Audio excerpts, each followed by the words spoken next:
Hello Hibiscuses, welcome to part 2 of my series where I'm using colonizer-free astrology, aka Vedic Astrology, to explain America's chaos. So, for the last few years, I've actually been creating a lot of predictions that center around the downfall of the American Empire, right? Even, the end of last year, beginning of 2025, I basically released probably my most spiciest predictions that I've ever created for America. And I discussed quite in depth how we were going to not only just see the return of fascism, right? But we would ultimately see the rest of the world turn its back on America. We would see America go into like a deeper isolation, the weaponization of technology, censorship, spyware, trade wars, prisons, concentration camps. Unfortunately, all the kind of most intense predictions I made and was reluctant to release, in horrific rapid timing, we are seeing them come true. But, for many of you who have been kind enough to follow me for a while, no, I'm not a big fan of just indulging in like a wooga wooga's gonna happen, but then what? One of my slogans is destruction and creation are one of the same, right? And we should never really hate destruction because it can create the path to very beautiful things. So I think in part 2 of this series, I really want to deep dive into, well, what is fueling America to feel so justified, to feel so vibrant and almost hungry and passionate about the path that it's on, right? And, unsurprisingly, as we go through this part of the series, a lot of the answers go back to religion and economy. And I think most importantly, exploiting these two mediums to essentially perpetuate a lot of harm. And the point of us discussing this is for you to understand, in the era that we're in, which is actually astrologically the downfall of colonialism more than anything, I really hope as we study different countries and their strengths and their weaknesses, you understand our job in this moment in time, and I truly believe why many of us has been reincarnated, is not simply to reform these systems, but I actually truly think it's to be disobedient to them, dismantle them, and then create something else. And again, I'm really hoping as we go through this series, whilst I'm talking about America, even myself, when I was preparing the research for this video, it rings true for a lot of countries. And I think it's a very sobering insight, right? But you know the routine by now. Grab a cup of jar, get comfortable. Let's resume our candid cosmic chit chat.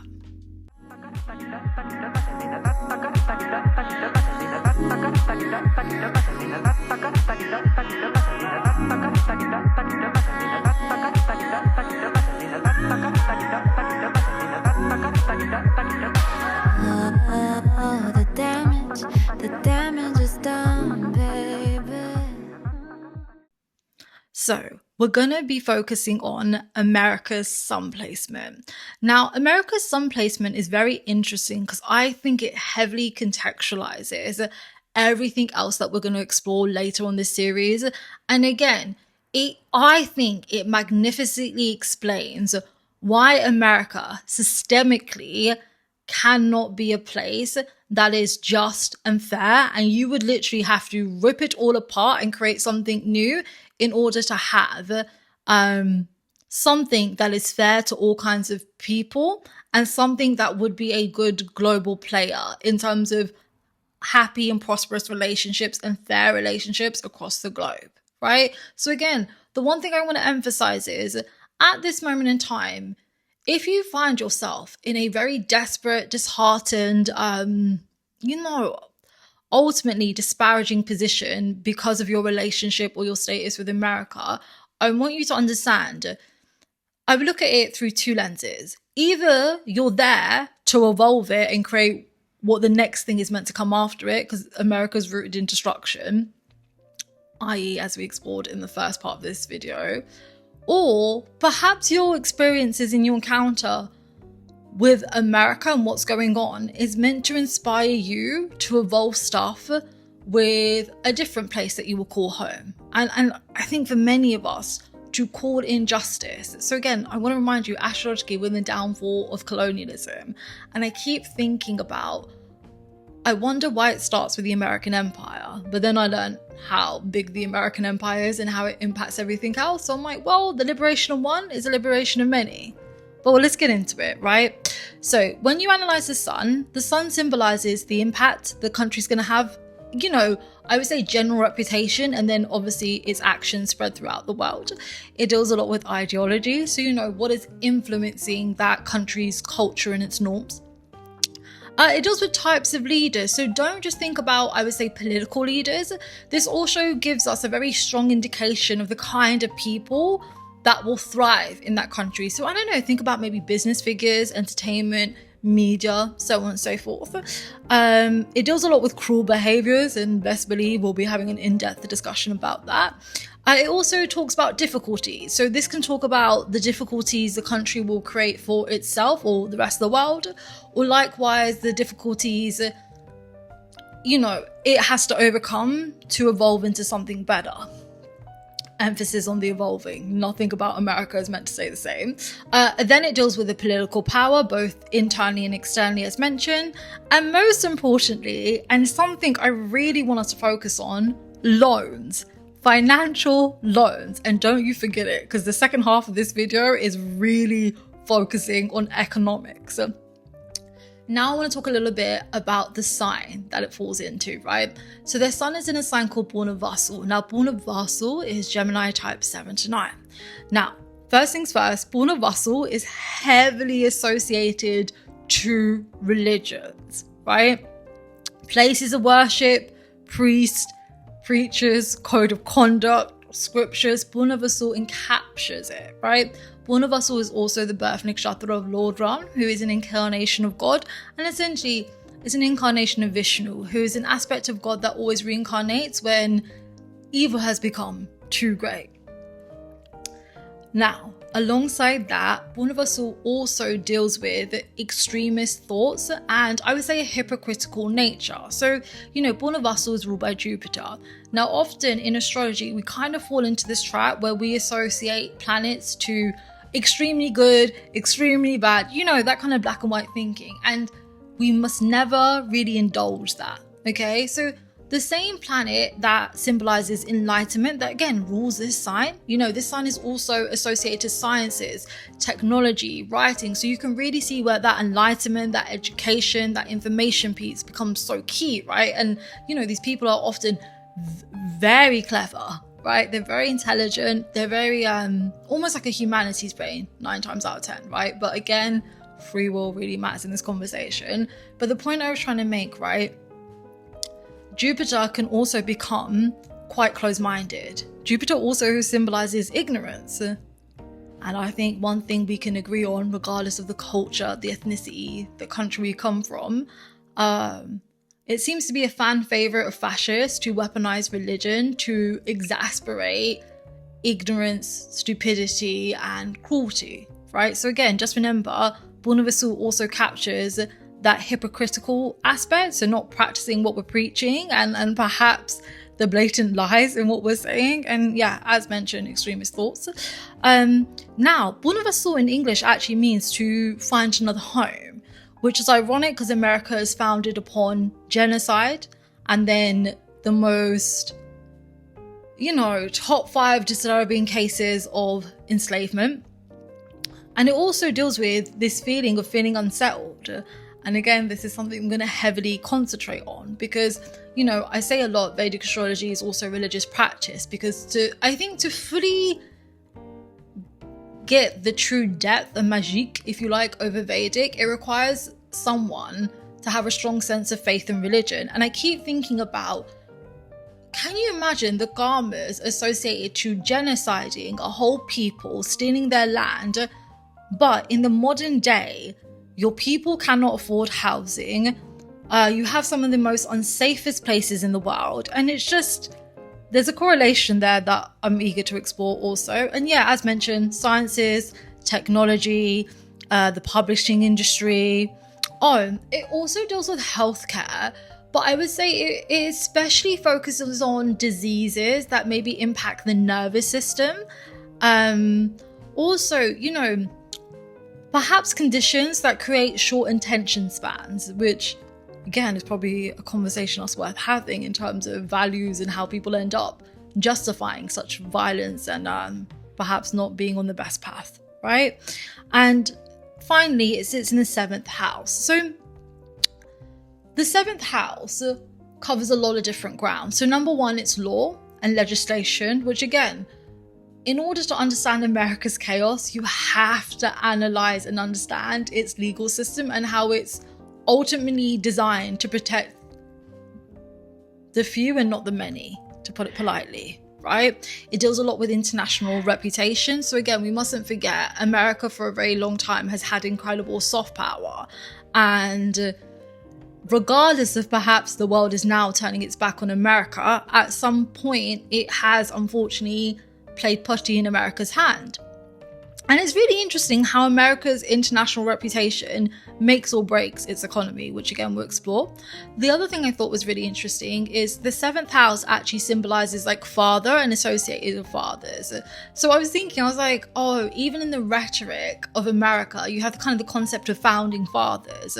And then as I was putting the research together, do you know one thing I thought was really interesting? I've been reading and kind of listening more to American historians, especially the ones that have chosen to leave America because of the fascist regime. And there was this really brilliant professor from Harvard that was breaking down how this kind of outrage that everyone is expressing is actually not justified, because the way everyone is behaving, and when I say the way, I'm referencing like government and the current regime, this is exactly who the founding fathers were and have done. So they're acting in accordance to the fathers' behaviors, which again I think is worth exploring down the line. It deals with business partnerships, but also business speculation. So what we're referencing there is perhaps overvaluing something. It deals with thieves. The jokes write themselves. Hibiscuses. It deals with gambling, danger to life, depression, unsurprising, and most importantly, endings. I would really encourage you to go and watch part 1, because America is destined to be, it has to be destroyed, right? But I want you to understand something better comes afterwards. And also, America, as much as like people demonize it and like all the Americans are so bad, A, B, and C, America has a whole ecosystem, and I'm talking globally. So again, I think the one message I would like to convey before we start putting this picture together and exploring everything, in this moment in time, if you are truly someone who is personally and quite deeply impacted by the pure human rights violation, the hate, like all that nastiness that unfortunately America seems to be vibrantly perpetuating, cultivating at the moment, I want you to understand it's not for nothing. If astrologically we are in the downfall of colonialism, don't you think we exist for a reason? So my first thing would be, perhaps you're there because you will build what comes afterwards. And you are there to help people really sober up to the truth of what America is. And when I say bring healing, it doesn't mean you go back to using the systems and hope it like helps more people than it did previously. No, I'm talking about fuck that system, break it all down and create something completely new. And also, I think it'd be fair to say there's a lot of justice that needs to come in before creation can even have a good foundation to build something solid that lasts. And likewise, you know, I do a lot of readings, right? For a very long time now, I've found myself saying to many, many people, it's time to move, it's time to get up. You have not failed. You're not a bad person. And I don't even want you to take this experience as a negative one. Again, collectively, we are now all dismantling and facing the realities of what being complicit and obedient and indifferent to oppression has got us. Perhaps there are certain lessons or knowledge or something you will cultivate in that destruction, and you will create something beautiful elsewhere. And you will build bridges where these lot are fucking tanking them, right? but I promise you, it will all work out. You just need to understand what drives the craziness. And when you understand what drives the craziness, you can then come up with a blueprint to not only put it to bed, but to build something that can't be rotted and can't be poisoned the same way we have all been. That's ultimately the lesson there, right? Now take a sip of jar and let's get really into it.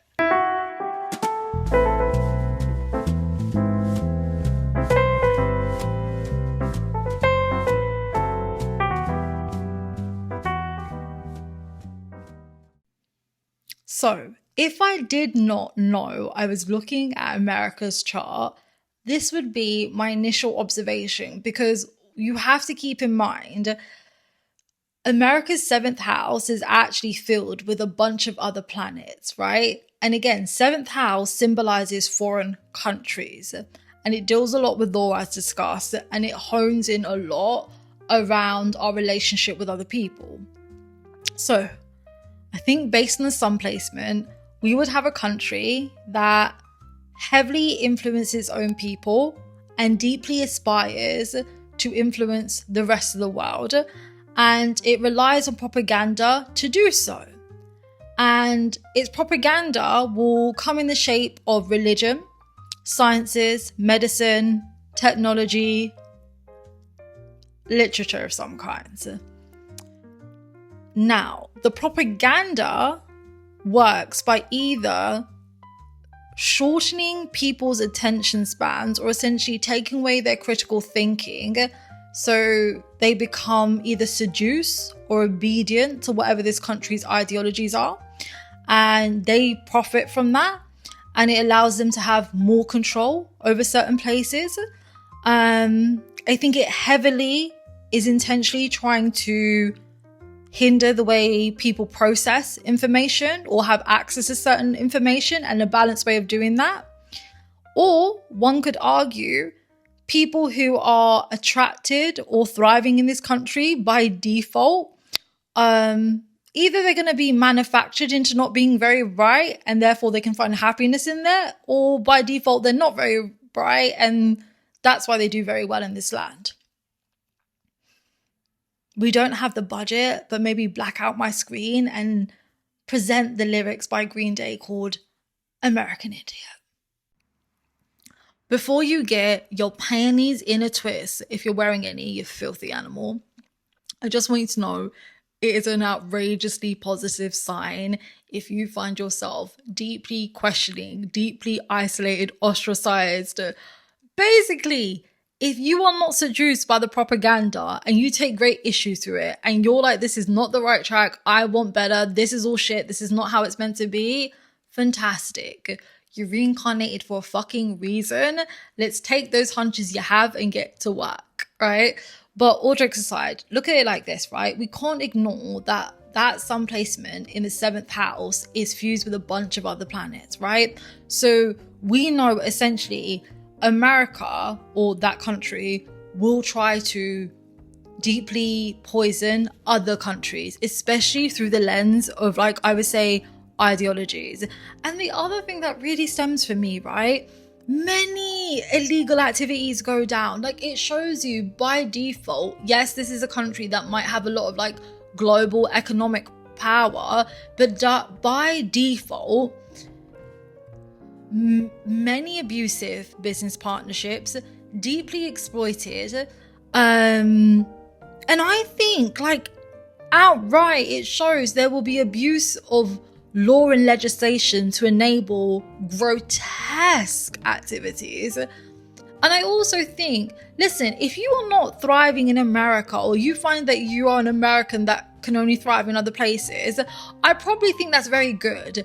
Even as I put this video together, I was like, the notions that I'm getting, to be a successful person in America or to be successful in American culture, you inherently have to be a big bully or some kind of weird abuser. Because I'll explain this deeper as we get into the video, but to exist in those systems and structures, to be recognized by that culture, aka an extension of the colonizer, the oppressor, you have to inherently be okay with exploiting and hurting people and all kinds of ideological freakiness. So congrats if you're broke in America, probably means you're a good person. I'm being serious. And then on top of that, did I explain to you guys that the sun placement is also the Amatya Karaka? That's a karmic career, right? So this is showing us how the country will make money, right? So just to keep it very simple so we can get onto the examples. Sun as America's Amatya Karaka would emphasize it makes money a lot through like religion, ideologies. So for instance, we will be talking about those mega churches and the fact that they have monetized religion. And again, as I speak about America, please know in my head, I'm thinking of all the other fucking countries and all the other fucking cultures who have adapted this, or perhaps even given America the blueprint, right? Because it's one of those things, what came first, the chicken or the egg, right? And regarding the ideologies, we cannot downplay the decades of influence America had in terms of soft power on all these other countries and cultures, right? It made capitalism sexy. There's a reason it has attracted all kinds of people from all parts of the world. And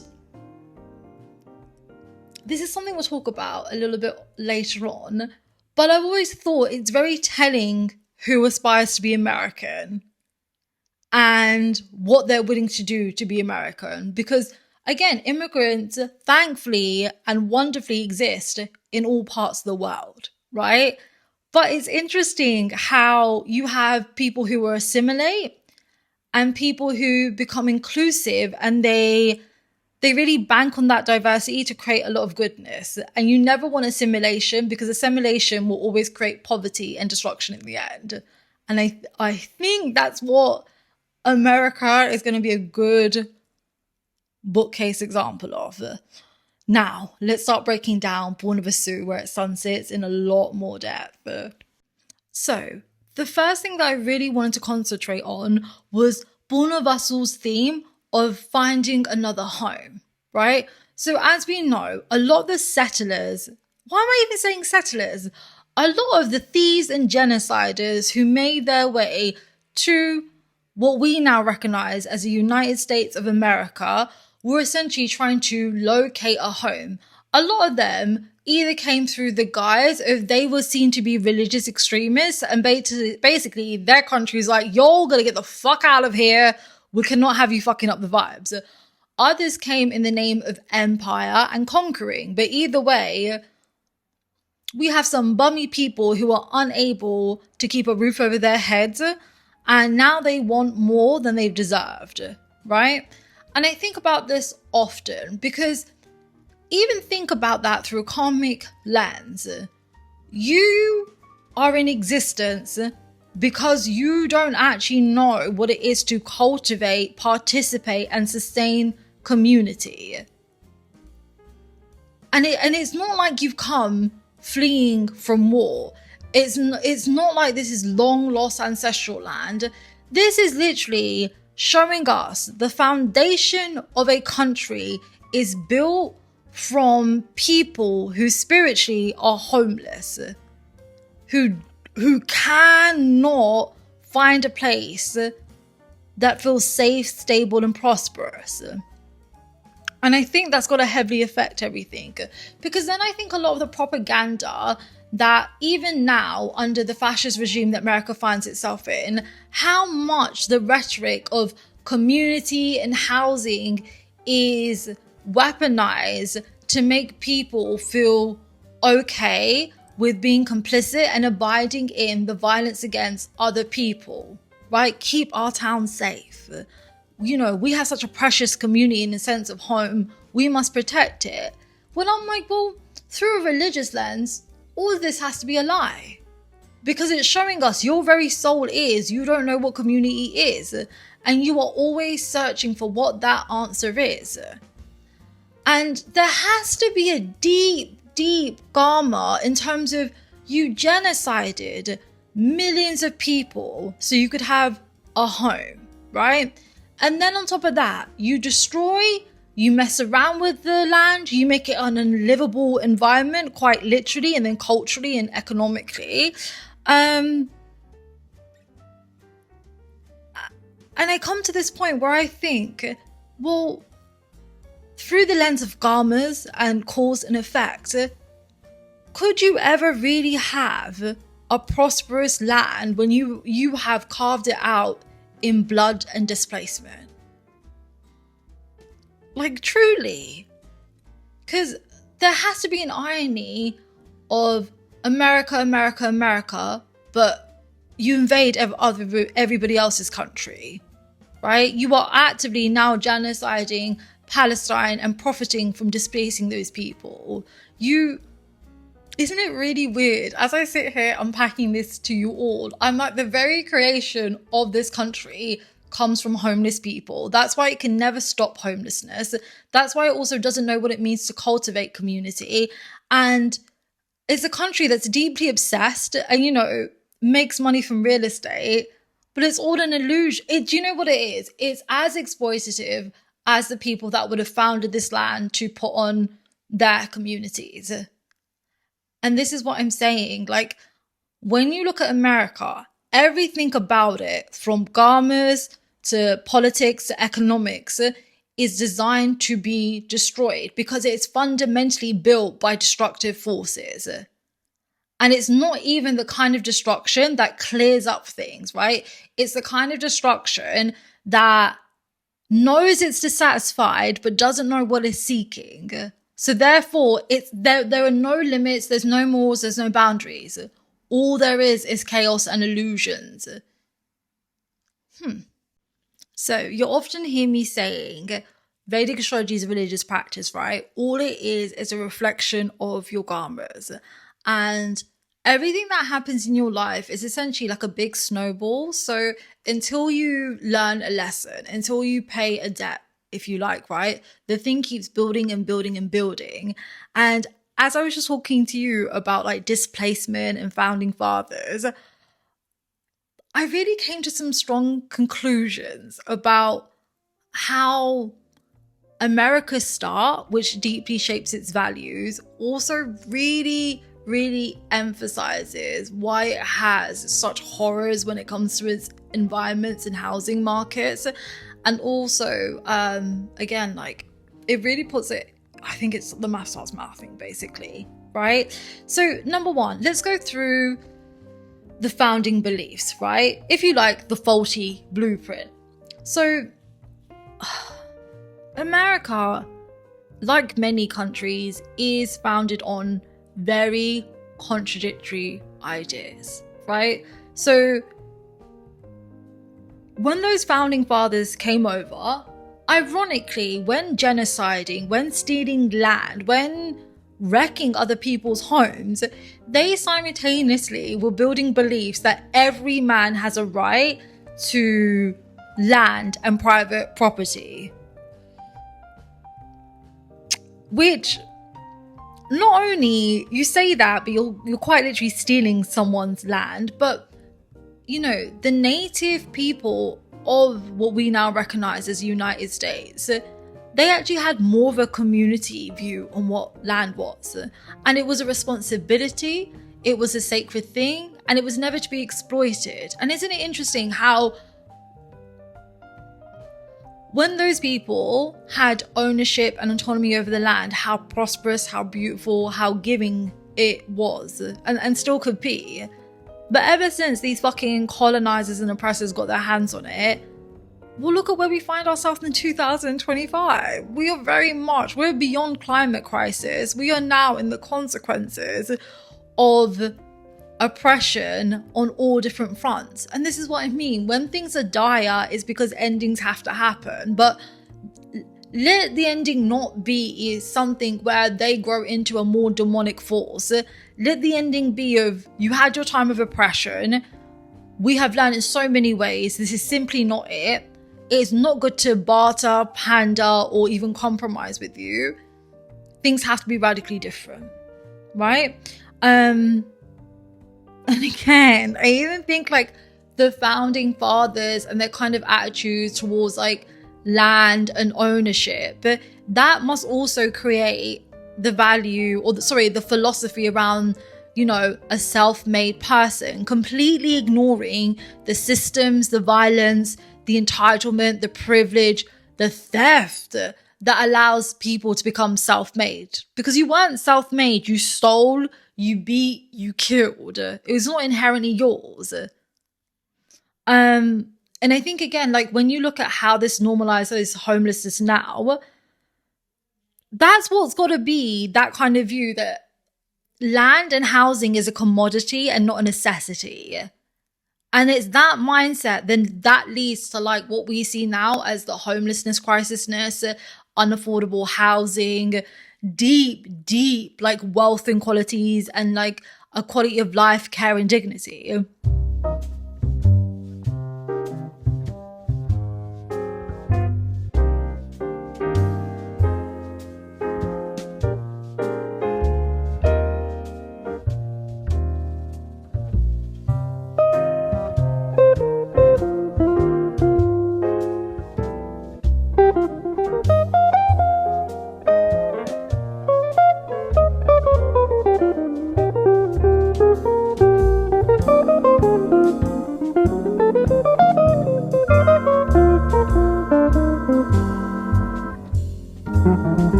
And that, let's talk about the genocidal land theft and the clearing of the land. Again, even in order for America to have what it has in its creation stages, literally embodies some lives are more important than the other. That's why they have no problem doing what they do with Israel. And I also think Israel is America's karma, because Israel is an accumulation of American ideologies and American relationships. Israel was created by England, right? And it's really weird because when you study everything that's happening now, this is just a consequence of empire. And they do the same thing again and again. But yeah, basically what we see is even through the acquisition of land and property, even in the very founding stages of America, you are setting the tone for some lives are more disposable than others. And what determines that is financial compensation and assets. And essentially, again, if you look at the current homeless crisisness and the issue with housing, I think that also explains why the American government and those corporations kind of see displacement as an economic tool. Think about all those stories we hear about people being like, communities being gentrified, people being driven out their home, and like who gets what house, what kind of land and environment.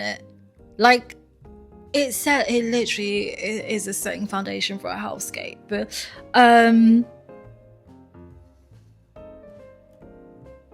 Even as I said that, you know, like all the action of the founding fathers in these fucking animals and demons, aren't they basically showing us that like displacement is like the OG version of like market-driven growth? Like you will literally do the most insane, unethical, deeply mean things in the name of money and acquisition. Oh my god. The math is my thing. The third thing I want to talk about was, okay, there's also an irony around displacing people, then that creating this idea of like lives are better than each other, and then using economics to justify it. But then we end up in a weird phase. Now that we've killed everybody, now we don't know how to use the land. Now because our own people are useless. Now because we don't have that knowledge. Now because we've created these inequalities that basically are creating a bunch of chaos. We end up in a position where we actually need immigrants to be a successful country.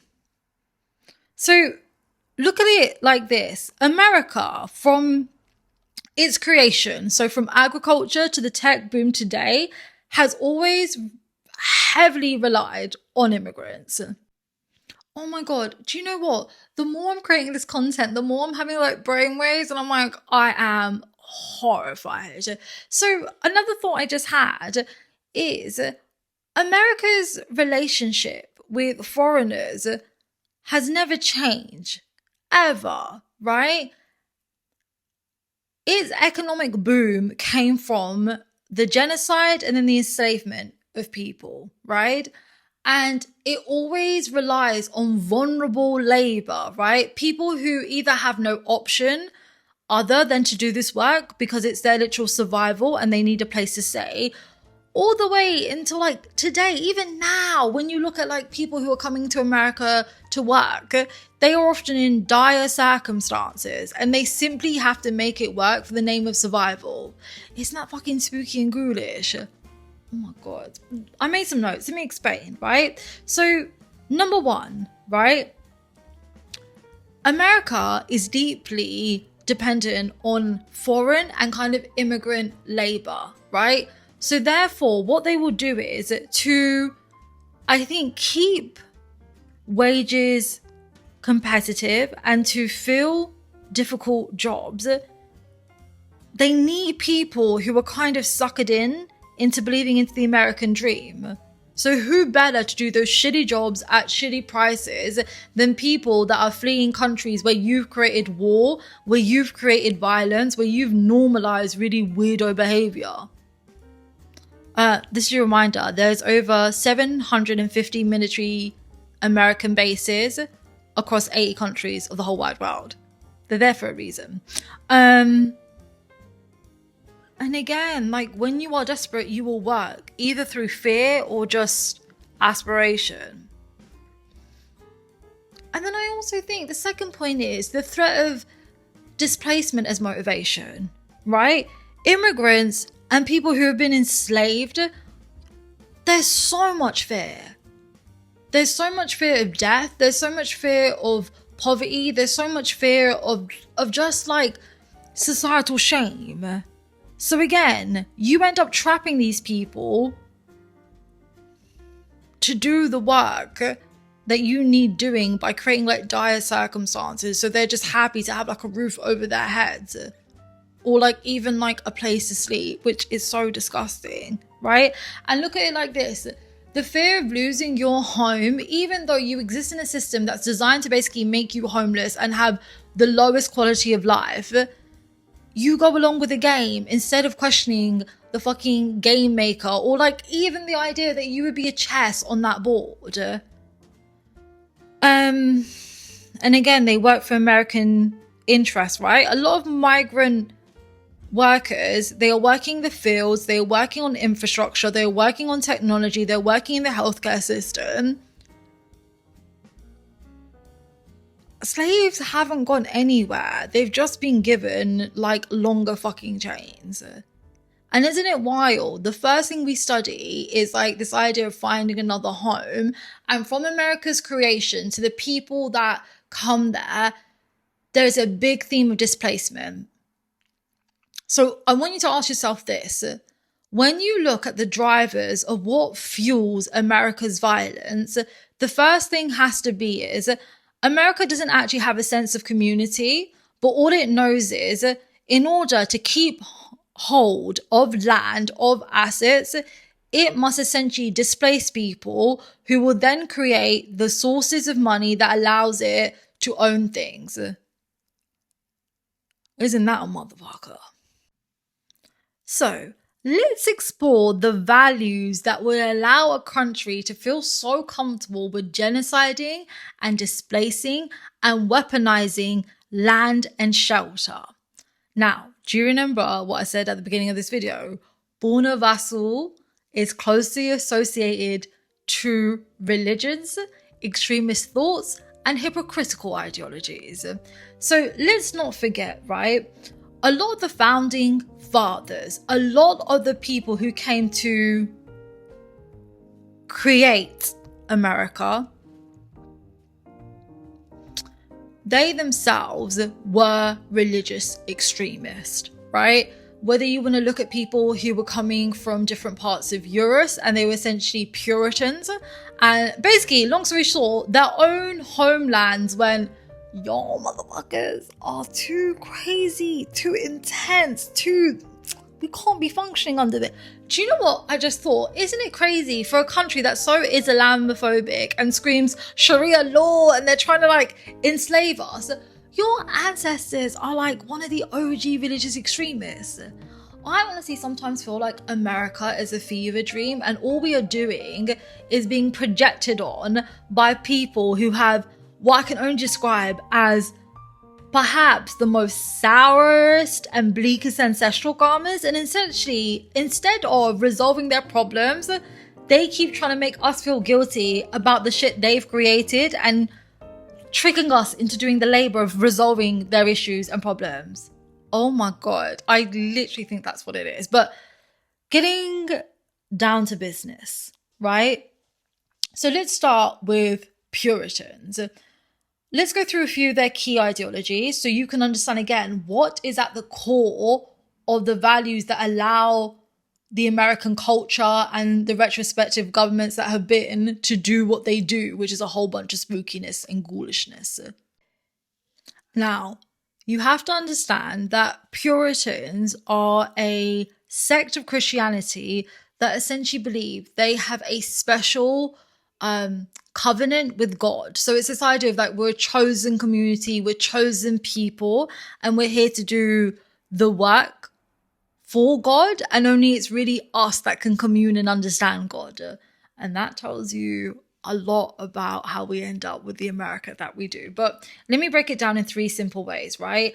So number 1, I want to talk about how that religious belief and value has essentially become the framework that allows oppression to be normalized in America amongst its own people and onto the rest of the world, okay?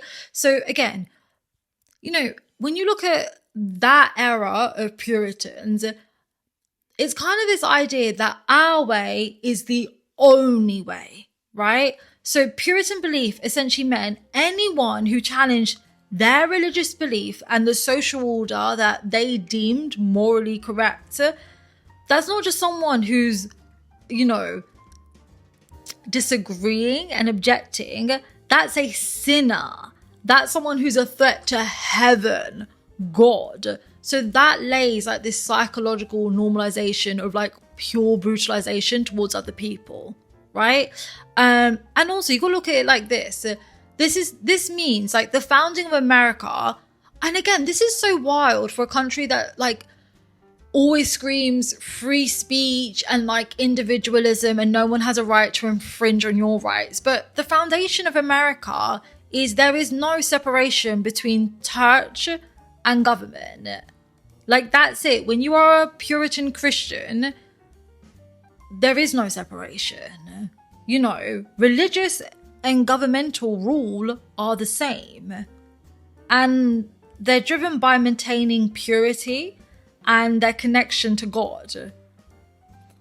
So, for example, right, when you think about the Salem trials, maybe even before the Salem trials, there's many historians that have documented that before they got to the point where they were like prosecuting people for being witches, there's a really strong era where they're just prosecuting men, women, like a lot of different types of people for just questioning that level or that approach of Christianity. And then over time, that's when the idea of witches came along. Do you see, like, this is what I mean. Karmas just snowball until they're addressed, right?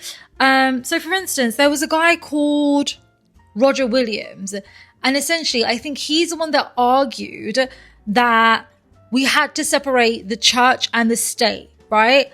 And he also dealt a lot with talking about reforming the way that they were dealing with Native Americans and becoming fairer.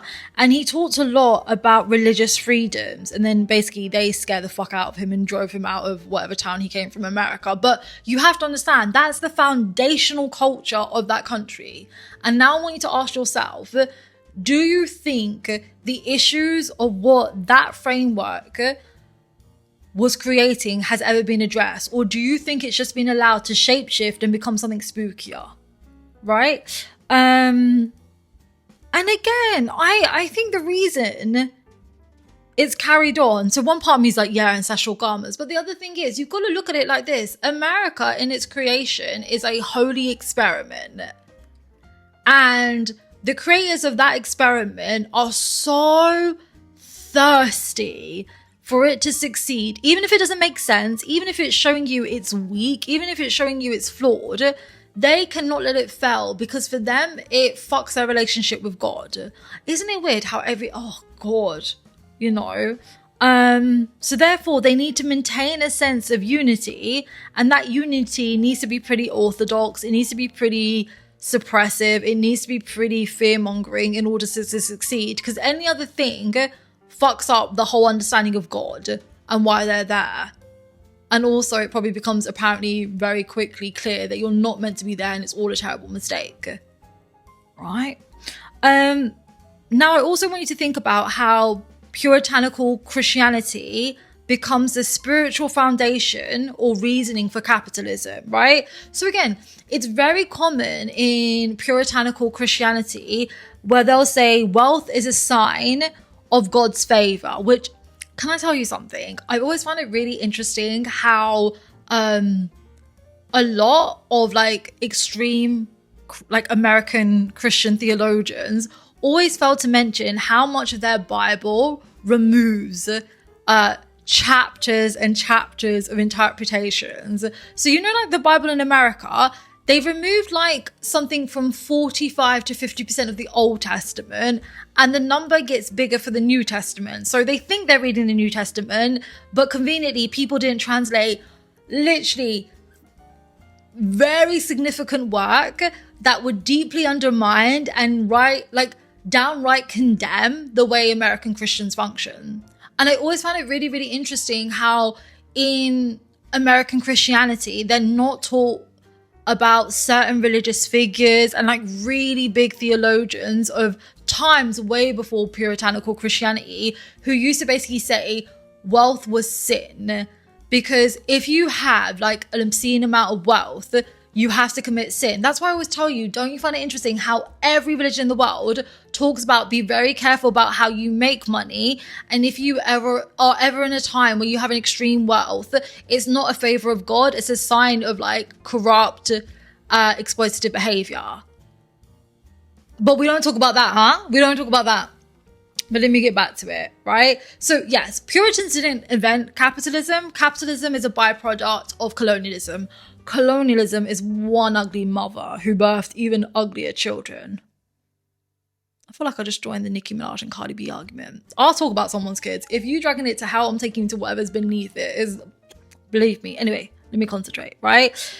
So again, you've got to remember, Puritans believe in predeterminism, right? So they think God has already chosen who is to be saved.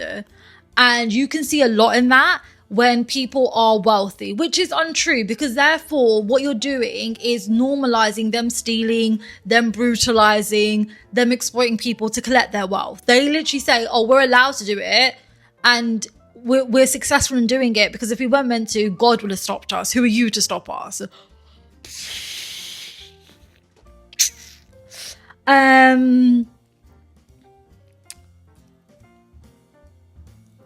So for instance, right, there was a book called, what was it called? The Spirit of Capitalism, right? I read it, I think in like my second year of university.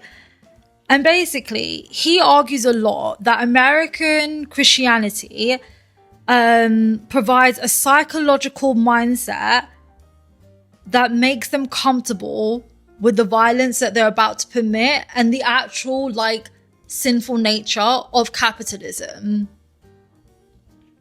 So again, when we look at the values driving what allows America's violence, it becomes so clear in the sun placement.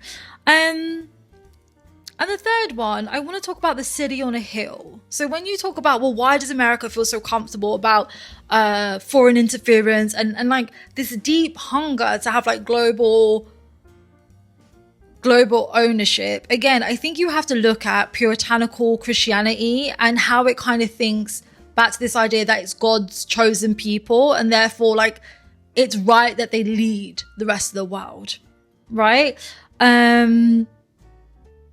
So it goes back. There used to be a lot of puritanical Christians that used to say, if we have failed to dominate like said land or said places around the world, it shows that we're not God's chosen people and it fucks with our religious beliefs. So it's in our MO to make it work.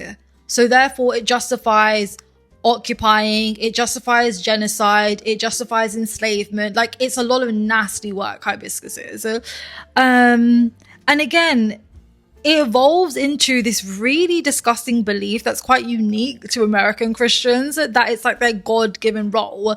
But then a lot of it, which we'll get into next, is at some point they will be forced. And when I say some point, I'm talking about said people. This does not apply to all Americans. Come on now, right?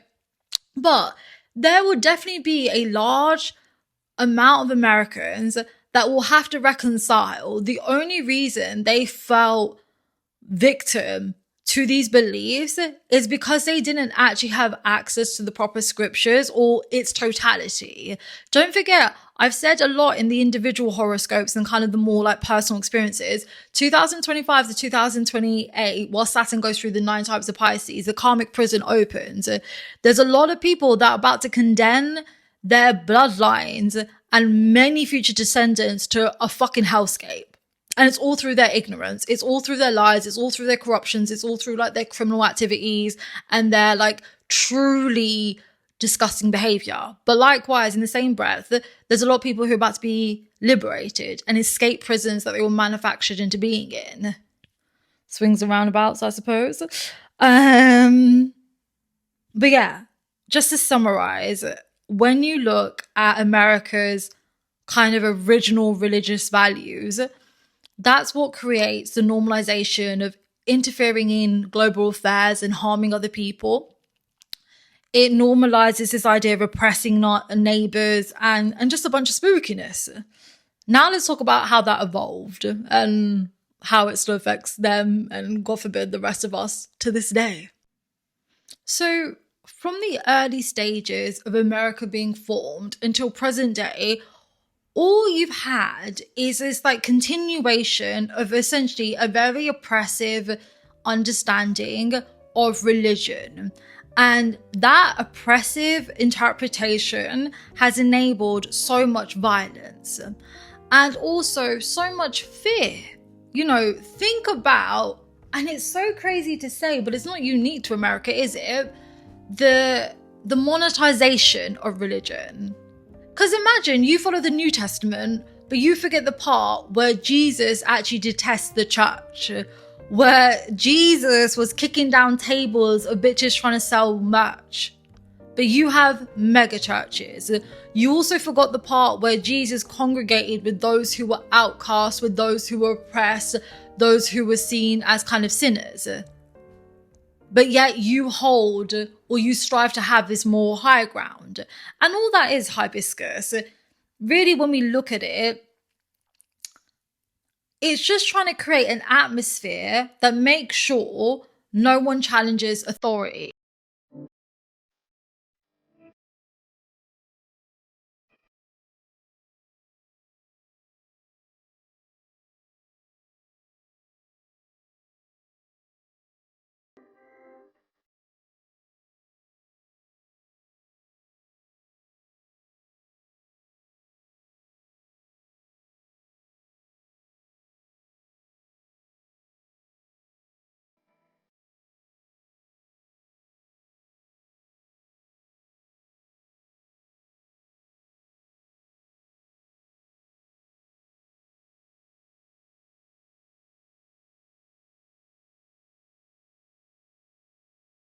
If we strip back, All the cult-like behavior, also fun fact, Punavasu is seen a lot in cult leaders and people who fall victim to cults. But when you strip it all back, truly what you're looking at is the weaponization of religion to keep people going along with the regime, right? Because again, when you study fascism, what do? They suppress knowledge. They exude propaganda. They give you very strong characters and stereotypes and archetypes that they want you to follow or become so they can keep a certain level of order. And I suppose, you know, I have very complex feelings about this because I think for me, faith is such a beautiful thing. I mean, look what it's brought to my life, right? But for me, faith has always been a deeply, deeply intimate and personal thing, right? I think it's wonderful to learn about people's faiths. I really believe in testimonies where you can see how faith has worked out for people. But I do not believe in the weaponization of religion. I do not believe in someone's interpretation being better than others. And I just think, again, when we look at everything that's happening, you have to understand the core driver of America's chaos comes from a very questionable, a very manufactured, and I would say deeply unethical understanding of a religion. And instead of ever addressing who has normalized that interpretation, what influenced people to go along with that interpretation, it seems all it does is cannibalize on itself. Because there's a great irony with, as well as harming, oppressing, genociding, and enslaving all these other kind of quote unquote foreigners, you yourself have actually harmed your own people, right? And people who become victims of that religious thought and extremism, very rarely do people break away. Over time, I feel like the soul gets broken and then naturally the mind and the heart goes into survival mode. So instead of addressing and, ending what's causing all that pain, they become an embodiment of the thing that hurt them, and the cycle repeats and repeats. If you follow me on TikTok, one thing I say often is I am so fascinated in learning why is it majority of people who have been oppressed turn into their oppressors instead of deviate, right? And I don't understand why they spend a lifetime doing that, because I definitely think all of us in our own ways have ended up cosplaying as the oppressor or going along for it, right? But at some point, or at least I'm finding more and more, people break out that spell. But what is it that bounded people to spend their whole lives doing it? And do you reckon it creates a religious guilt or a fear? Because again, it doesn't leave me that Punavasu is found in a lot of cults. And cults prey on vulnerable people, and then they create such an atmosphere. Even if the person isn't unhappy, even if the person doesn't have faith, there's such a fear that if they go out there and kind of leave this system, this structure, these people, this community, terrible things will happen. And the fear is so crippling that it keeps them there for a lifetime. And there's got to be something to that. And also, God, I always say this, God is a comedian. Don't you find it so funny? And this is not unique to Americans or those kind of Christian extremists, but across the world, you'll always find people who tend to be religious extremists. God will always expose them. And we just happen to live in an era of social media. So we tend to be witnessing them getting exposed for trying to slide into people's DMs and all that kind of shit, right? But if you are shown in so many times your leaders are not practicing what they're preaching, what on earth is going on here? And then at some point, the math has to start mathing for you to say they don't follow it, but they know they can make money from it and have power. So if our obedience is the only thing that keeps this fucker going, why don't we disobey? Come on now. And again, I think it's interesting that they'll project onto other religions that you're extremist and you're a threat, when it's like, my guy, history has shown us one thing. Everything you're saying about us is what you have done. Bada boom, bada bing, right? Even then, like, think about the culture of mega churches. Think about the pressure of, do you go church, announcing your faith in God. Even like this culture among arts and entertainers and scholars and athletes and all these other individuals that exist inside different American industries, how at some point they always give like some sort of testimony of their religion and faith, and then they're more favored. If they do something wrong, then they go to God and they start doing like religious campaigns. Think about why so many presidential electees or nominees have made a spectacle of their religion and kind of like making it a big part of their campaign. It's a sickness. And also, on that note, before we move on to the economics part, what do you reckon the karma is? That not only there's something, because it goes outside of Christianity. I'm now having the thought, isn't it interesting how Americans in particular have huge crises around faith? And it doesn't matter what religion you follow in America, but it's more dominant that if you are a religious person in America, they tend to lean into more extremist thoughts, or there's a lot of bullshit that occurs for them compared to other followers who come from different countries. It's not so much about ethnicity and religion, but that placement. Because now I'm thinking about the difference between like the philosophies that I kind of follow and the religions I grew up in versus those people in America, and like how that shit plays out and how they even interpret scriptures and how they tend to lean more into what I feel like are misinterpretations or an indulgence to justify their weirdness. That's how you end up a country with Charlie Kirks and Candace Owens and Erica Kirks and these people that basically use religion as a spectacle because they know it's a medium to be in a position of power. They know it's a medium in which to make money. And that can't end well. That cannot end well. And on that, let's finally talk about the economics of it all.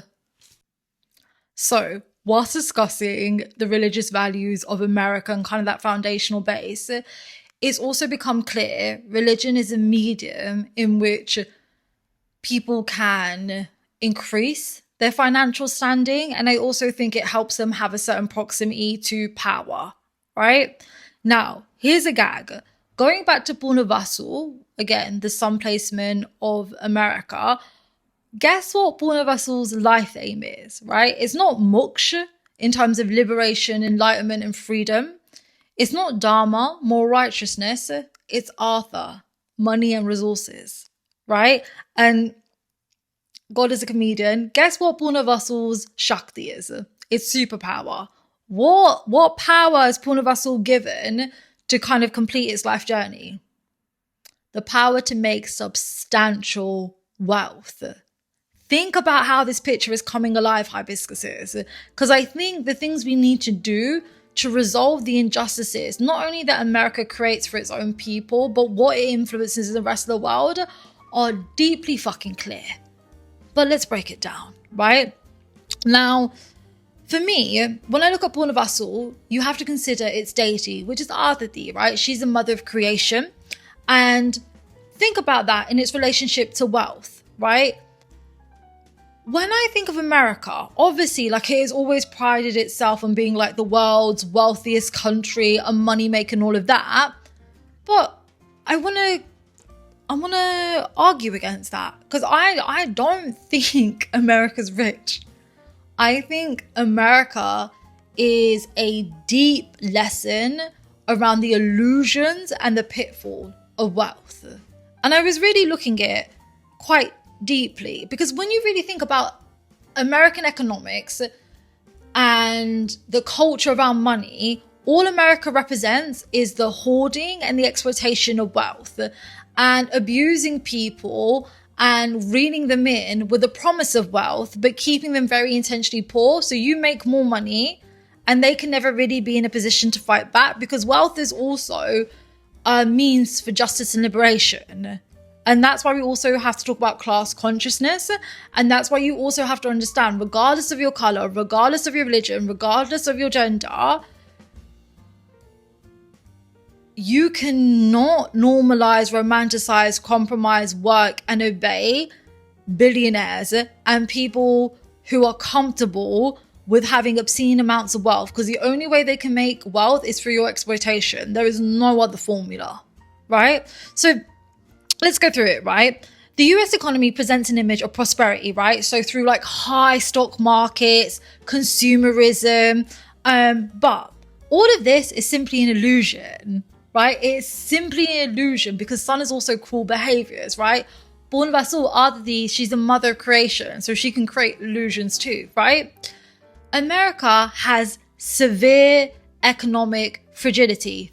Think about what I discussed at the beginning of this video: homelessness, housing crises, people being more closer to being homeless even when they're employed than to having safe financial and like housing situations, right?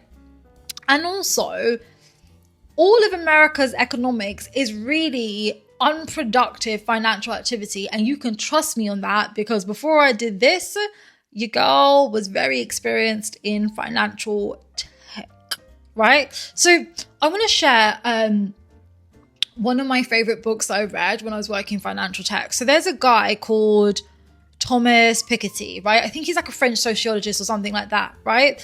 And he had this book called Capital in the 21st Century, right? So in that book, he basically says, when you study America, think about what it presents as value, which 9 times out of 10 is stocks, you know, like real estate, and this idea of people buying assets in America, right? But it doesn't actually create wealth. It's just about ownership and this idea of value, right?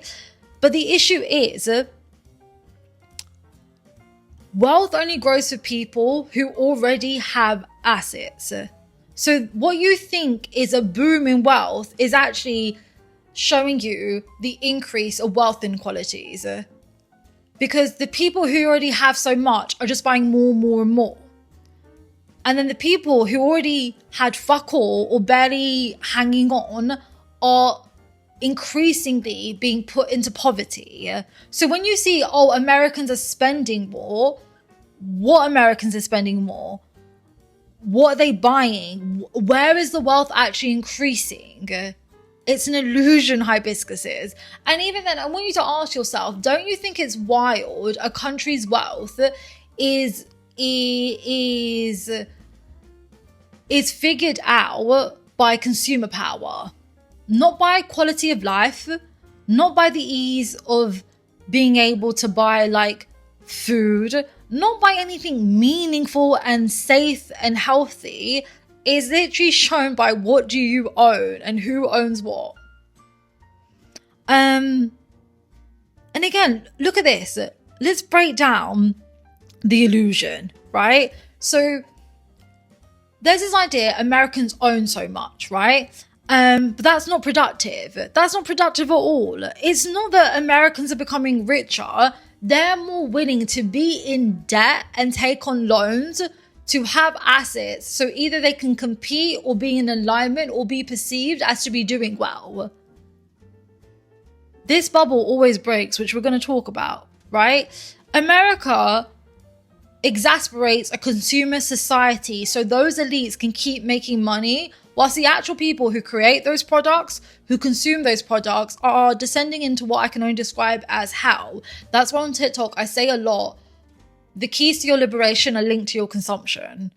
I cannot spoon feed you the revolution, but I can heavily hint what it will take and only hope that you will get there, right? It's kind of like junk economics. All of it is a facade of wealth, but you have to look at it. Look at how the country was founded, genocided, and then been like, we created it and we created a great society. You didn't create anything. You then had to go and enslave a bunch of people, create false value, keep them confused so they keep working for you, then have a whole religion based on fear to normalize financial exploitation. Do you understand why this country can never be prosperous and can never be sustainable? And if you had any hopes and prosperities for a fair, inclusive, and just society, fundamentally you would have to become so disobedient to this system and completely dismantle it to have a shred of that, because all that it will ever do is create puppets that become the oppressor. Because this is the thing, right? It's designed so the only people who thrive are abusers. Everything else is bullshit. You know, even in my personal journey of like learning about oppression and racism and colonialism and learning from so many different cultures and communities, I used to fall for the trap of this idea of like, oh, freedom means like Punjabi billionaires. Freedom means us having everything and like that kind of thing. And then when I started just getting a different perspective, I'm like, no, that's actually imprisonment. Because then we have to go on to hurt our own people and normalize their exploitation, normalize their poverty, normalize their demonization, rubbish their causes for us to stay wealthy. And what it does is it creates me into an enemy of my own people, and I become a soldier for the oppressor. And I simply, with this fabulous makeup, great physique, great mind, and all that shit, could never. So that's where I'm at, right? And again, the extreme concentration of wealth is not a passive outcome of a society and culture. It's intentionally manufactured, right? Since the creation of America, there has basically been a cultivation of putting together laws and policies that normalize the exploitation of people so wealth can be extracted, essentially, right? And the government has always given into the interest of industrialists and those kind of labor exploiters and its own people. And now you have to imagine healthcare, education, arts, entertainment, technology, all of it is built off that philosophy and that approach. And again, that means they are intentionally keeping people poor. So they talk about the American dream, but the reality is they intentionally keep wages stagnant so you can never become wealthy enough to escape poverty and basically not be a good little worker, right? Or join the army or be using a puppet in some sort of wage, right? They talk about the right to wealth and this idea of flourishing, but you bust unions that protect people, right? And the tax system, don't get me started, but that is literally designed to go, oh yeah, master, you keep your money, you naughty ass slave, give me yours. That's it. There's no need to even use fancy academic terms. I don't need to refer to any sociologists or economics. That is what that fucking tax system is. Also abolish tax. If you're not using it to help people, fucking abolish it, right? Because tax burdens have always favored corporations and kind of wealthy individuals, and it's designed to fuck up people who create the wealth for those people. You have to understand how deeply it's designed to hurt you, right? And essentially, when we look at the illusion of wealth, and I think most particularly burning through money, you have to understand, I call it the imperial drain in my own work, right? The US continues to operate with a colonial mindset, right? They will burn through trillions of dollars on military, on projection of power, on ownership, instead of, and even like the corporate welfare, instead of the health of their people, the education of their people, the prosperity of their people, the socially uplifting of their people, the protection of their people. Like, all of it is designed to fuck up people. I truly think that, right? The reason the USA prides itself on its military complex has never been about social justice, has never been about like global care and knowing that like we can step in to protect people who don't have it. It's a key pillar of empire, dummy. That's what the British Empire does. That's what the French Empire does. That's like, show me a clown and I'll show you the circus routine, you know? And also, look at it like this. America doesn't have a prosperity culture, it has a bailout culture. And that bailout culture only really favors, again, the abusers, the oppressors, and the elites who benefit from the exploitation that America is designed to create, right? So when you have economic crashes, the everyday American fucked over, not cared for, dismiss, demonize, but you can happen to dismiss trillions and $billions of debts for these tech bros, for these financial bros, for these deeply perverse fuckers. Cool, right?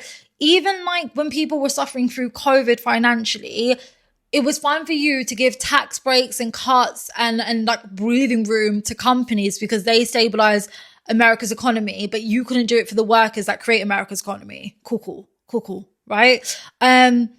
Also, I want you to think about how comfortable they are with literally making medical care like fucking Who Wants to Be a Millionaire. Yep. I'll let you sit on that. For a bit.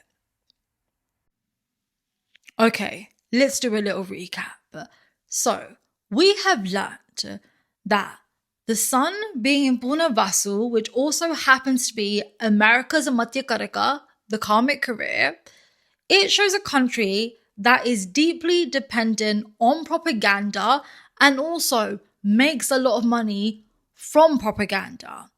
And it will take this propaganda to normalize the exploitation of labor throughout different industries, even in people's personal life, through religion, to normalize it making wealth and holding on to wealth, right?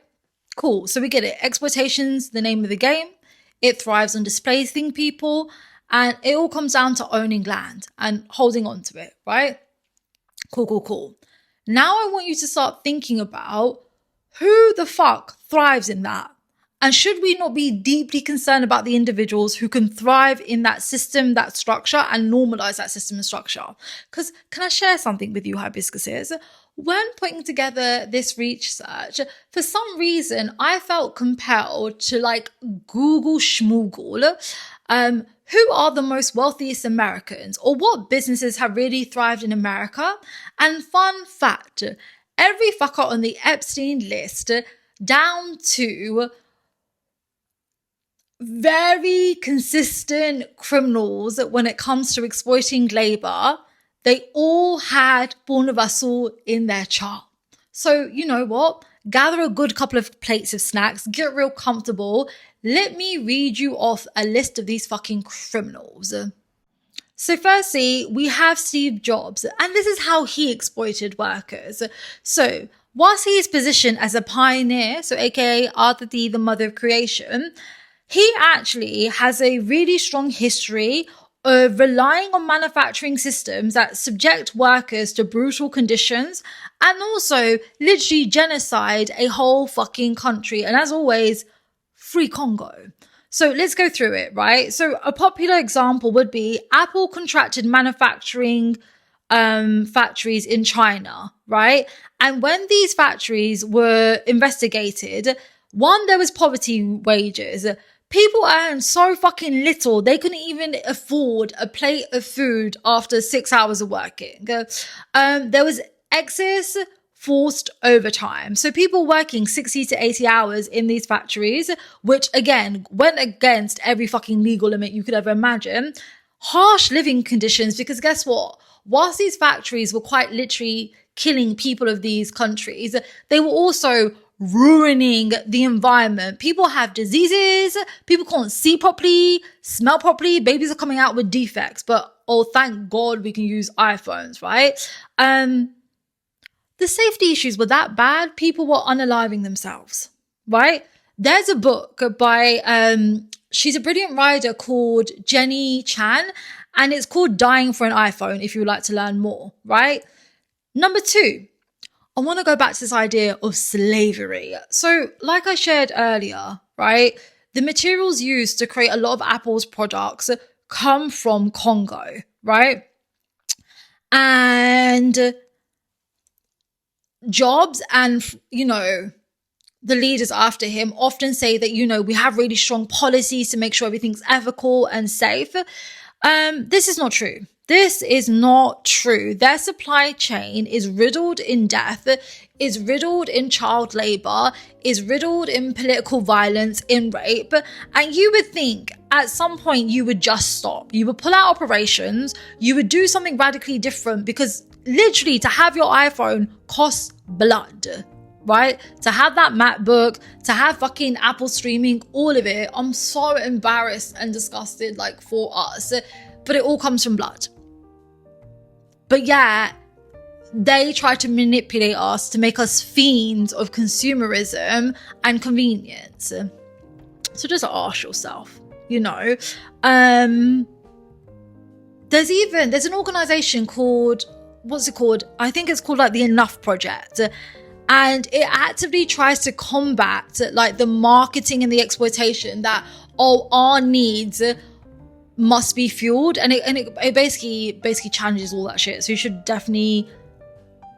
give it a check out, because they basically show like how corporate greed is creating this violence, this genocide, and this killing of people. And because they're so far removed from us, we don't know it. It's easy to lie and manipulate us. But if we change our consumer habits, we basically fuck up all this craziness that's coming, and we can actually help save stuff and just make things better. And also, fun fact, he hoard wealth like no other. So he's really famous, Steve Jobs, for his $1 salary. Yeah, fun fact, he literally had billions of dollars in fucking shares. He was a brutalist when it came to contracts and paying people. And again, I just want you to think about the physical labor. There's people who can't afford a dish of food. They're getting raped, they're getting kidnapped, kids are getting forced to work. And meanwhile, this man was worth billions of dollars. And frequently, every leader that's come has made a very, very pretty penny. But the person who actually creates the product, the country that actually allows the materials to even let this little fucker's fantasy of technology come into existence, where are they? Slavery has not gone anywhere, hibiscuses. Next, let's look at Elon Musk. So, number one, exploiting workers. Famously anti-union, right? Also has deeply unsafe working conditions. So even in the 2000s and 20s, there was this massive investigative journalistic piece that came out, and it literally showed people committing suicide, having injuries, and high accidents where people were losing limbs. Going back to union busting, this guy tried to basically take away employers' rights, stock options, and again, most likely make them suicidal if they try to have humane working conditions and, fair wages. Look, I really want you to think about both Jobs and Musk are kind of revered as pioneers and visionaries. Do you think they are any different to the founding fathers of this bastard country that normalized the enslavement, the genocide of others, all in the name of accumulating wealth? Oh no, that's right. Number two, let's talk about terrible beliefs when it comes to products. So he wants fully self-driving cars. I want you to know these cars have unalive people. They're not safe. And also there's no need. There's literally no need. It's just so he can make more money and get some sort of shitty praise. And also, fun fact, these cars already exist. They're just not done by the West, and they can never be done well by them. Also, he basically... What I'm trying to show here is his terrible beliefs are so awful, because it's like he's priding himself on being a problem solver, someone who comes up with solutions, when it's like, no, the reality is you just want to make more money. You literally just want to make more money. You are stealing other people's technologies. You have shit ideas. You are a deeply mediocre man. But there will be someone stupid enough to fall for your propaganda, and that's where your wealth comes from.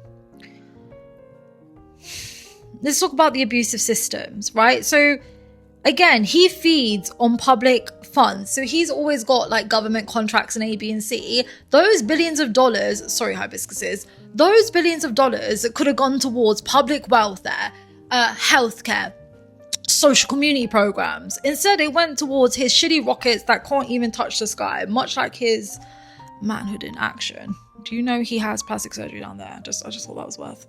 I mean, other team, other creation. Also, market manipulation. This man is a financial fraud. I think that's important to know.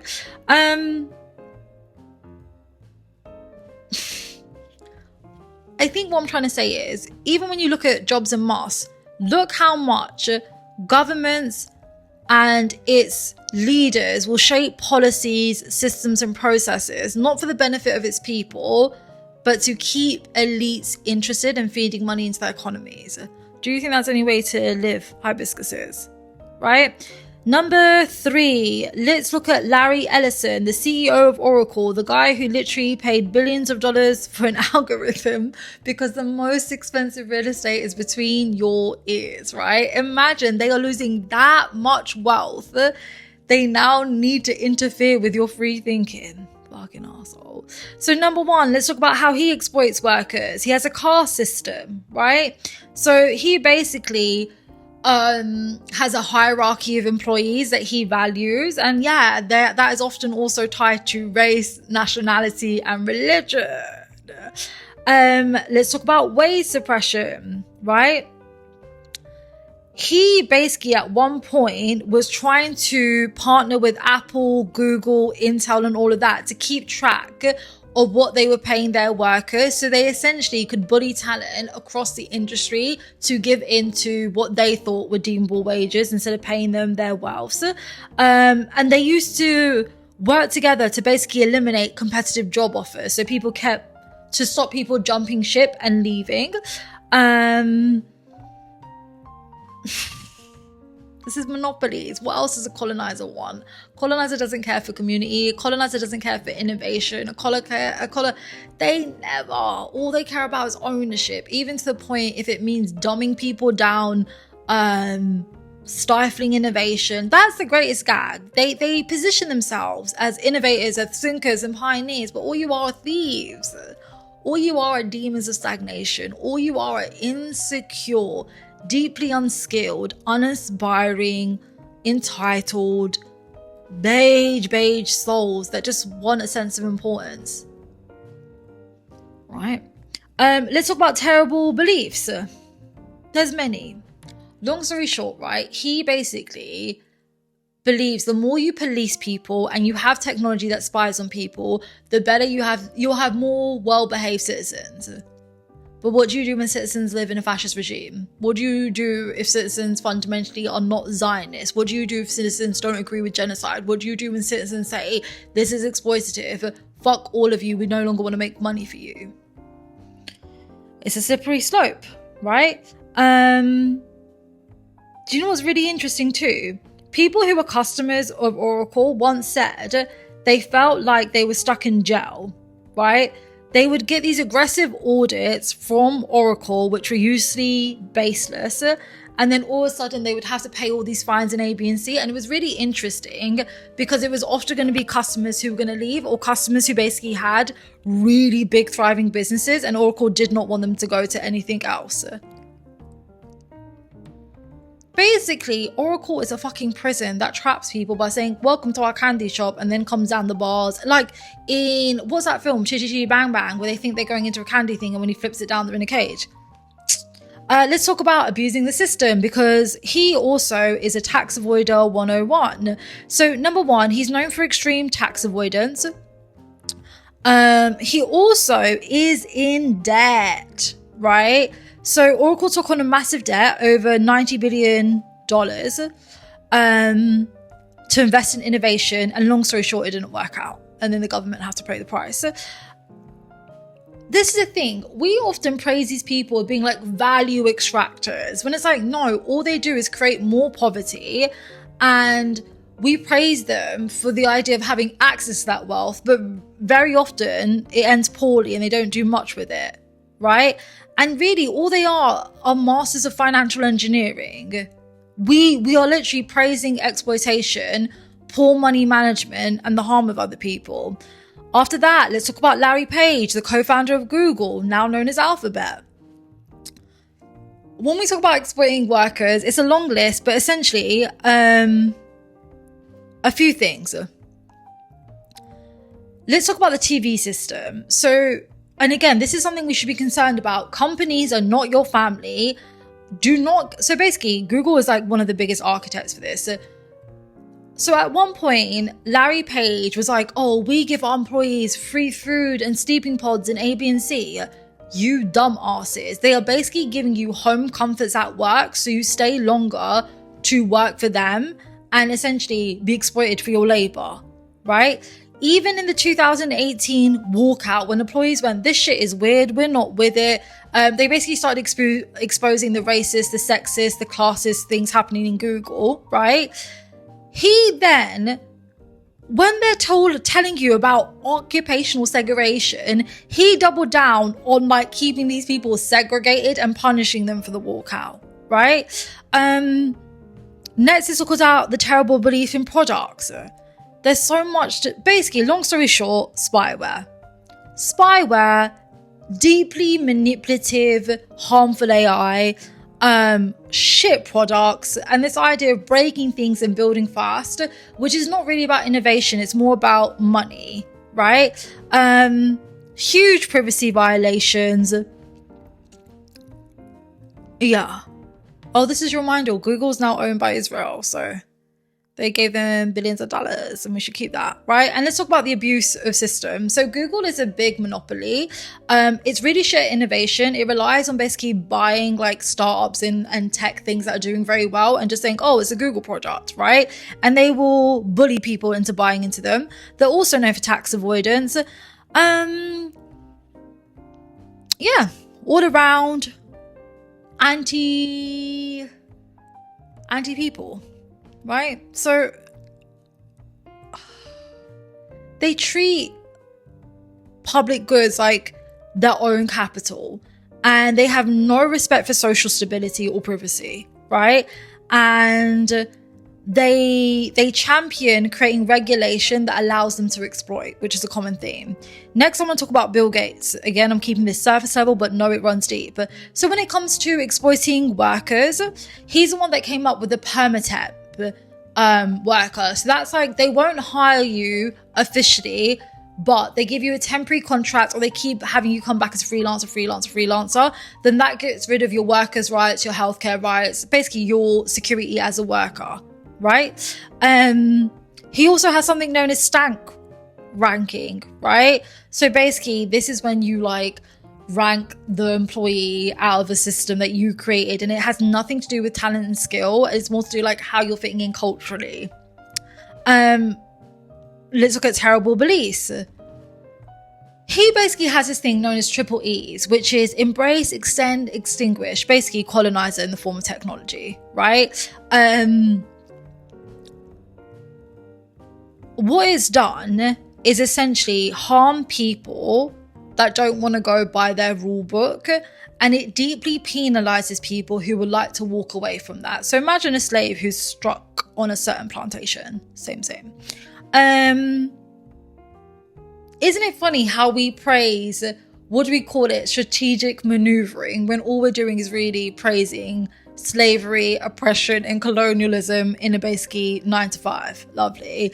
And if you want to talk about abusing the system, this is where the antitrust monopoly comes in, right?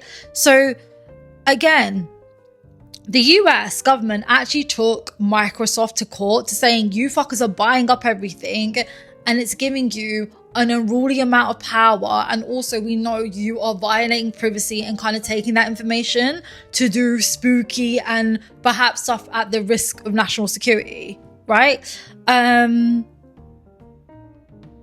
also there's something known as a Microsoft tax. So Microsoft is used pretty much in so much parts of different industries, sectors, and governments that they tax people to use their machines and all of that stuff. And there's just like a gross amount of exploitation and dependency created, right? It's like they're chaining you to mediocrity, right? It's so bad. The next one is Warren Buffett, right? That teddy bear of a man that you think is really good. Let's talk about how he exploits workers.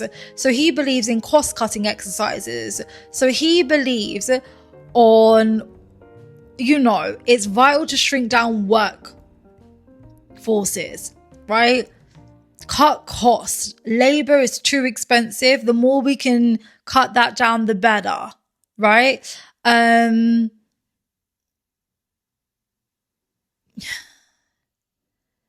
His actual beliefs have led to like deaths at workplaces and like really gross working rights violations, and basically a lot of unnecessary crises.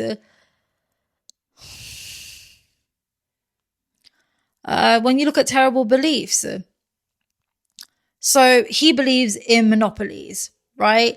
For him, it's buy, and don't let competition get above a certain thing, right? And one thing that's really interesting is a lot of his investments are associated to businesses and corporations that create a lot of harm and social unrest, and again, exploit and harm different countries, and they're sold to the West. And then when you want to talk about abusing the system, again, so this is tax avoidance. This is abusing loopholes to make sure you never have to pay so you can take up as much profits as you want. Did you know there was something that came out ages ago that was like Warren Buffett's secretary pays higher taxes than him?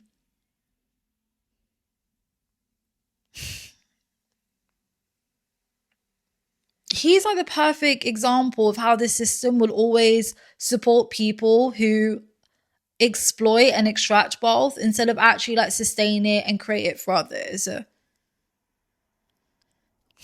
then finally, well, to be fair, the list goes on and on.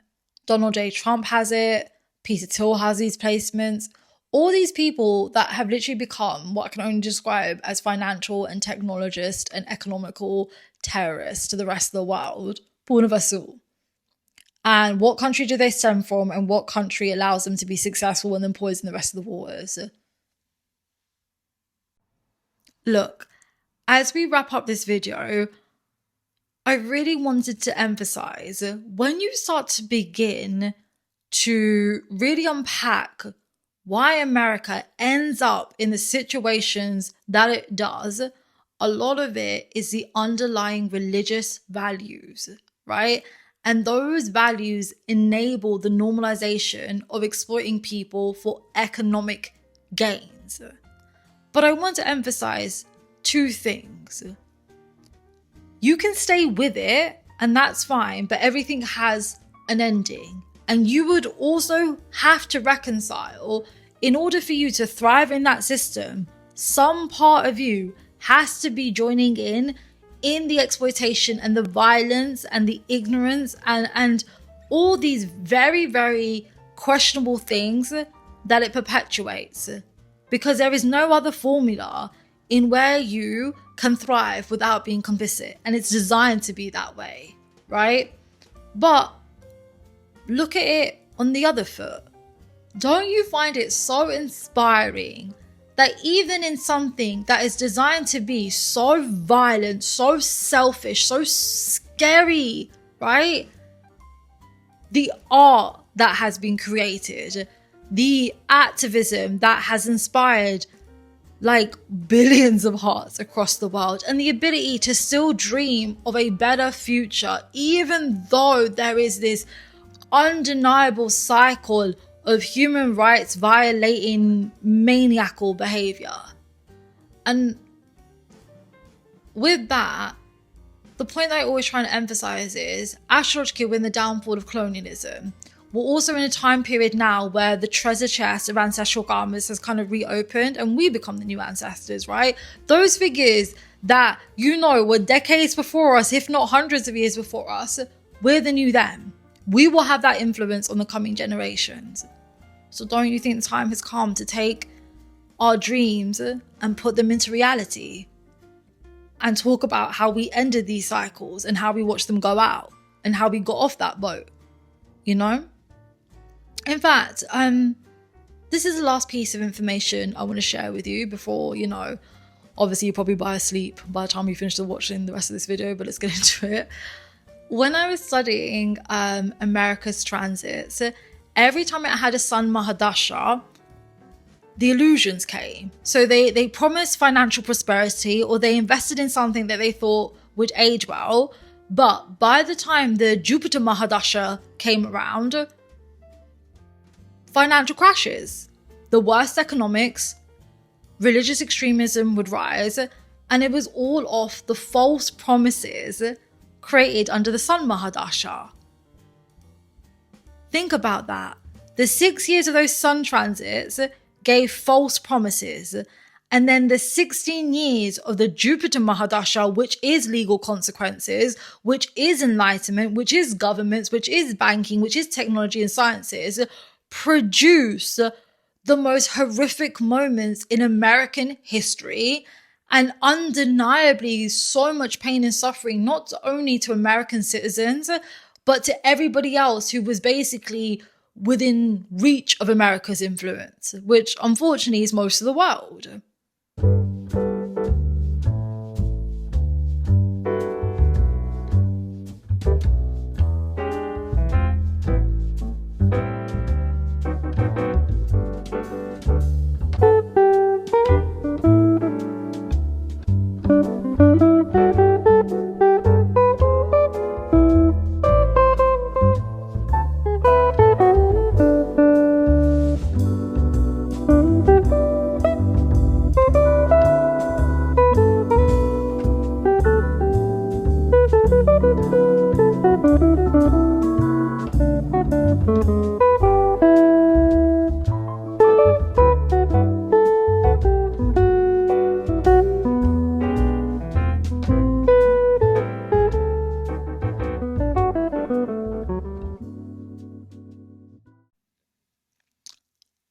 Look, the coming years are not easy.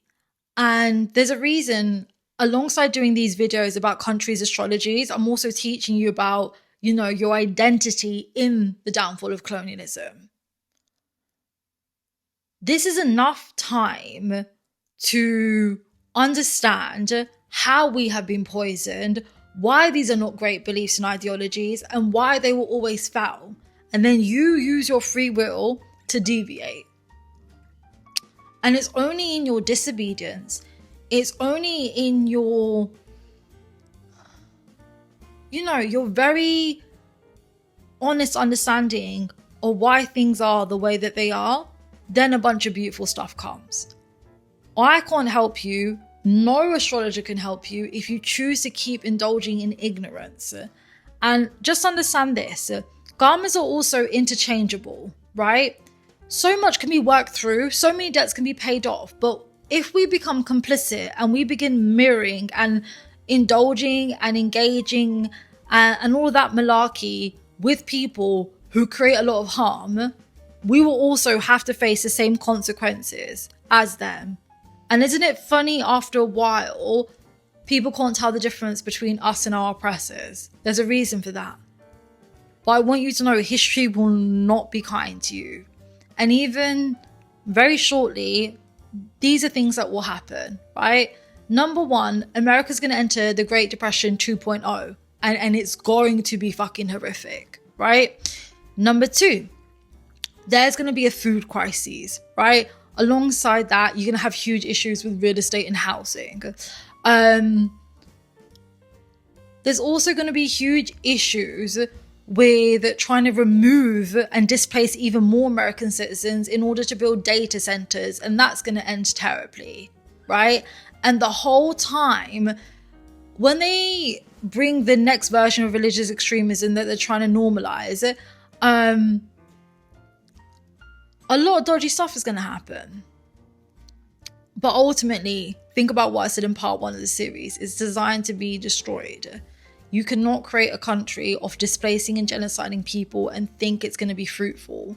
The only way to get past that, and again, go to my TikTok page, because Mexico has the same rising sign, and Mexico is actually made good with Mula, right? You have to do right by the indigenous people. You have to unroot the outdated beliefs, approaches, understandings that you have, and then you can bloom into the flower of humanity. But for as long as you stay caught up in the illusions, there can only ever be this and much worse. Other than that, I miss doing long form content. I hope this was okay. Thank you for tolerating my crazy hair, my shaky notes. Let me know what you think in the comments. I'm going to love you and leave you. All right. Bye, hibiscuses.